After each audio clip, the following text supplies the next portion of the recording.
புதுமை விரும்பி பார்த்திபனின் அடுத்த அதிரடி. கூவம் கழிவை இயற்கை உரமாக பயன்படுத்தினால் என்ன என்பதுதான்.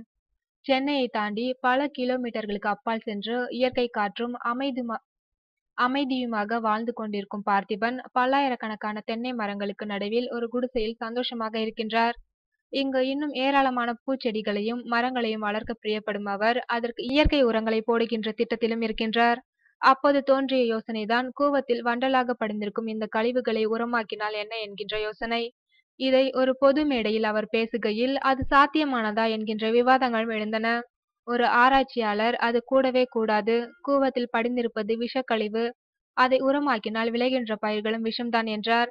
இது குறித்து பார்த்திபன் கூறுகையில், நான் பாபா அணு ஆராய்ச்சி நிலையத்திலிருந்து ஒரு விஞ்ஞானியை வரவழைத்து ஆராய்ந்தேன்.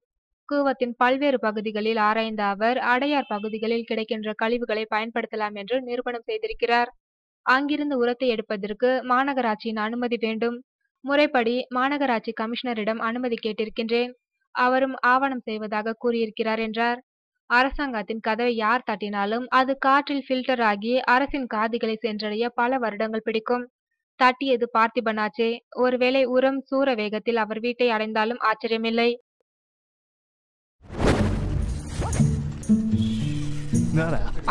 ஏண்டா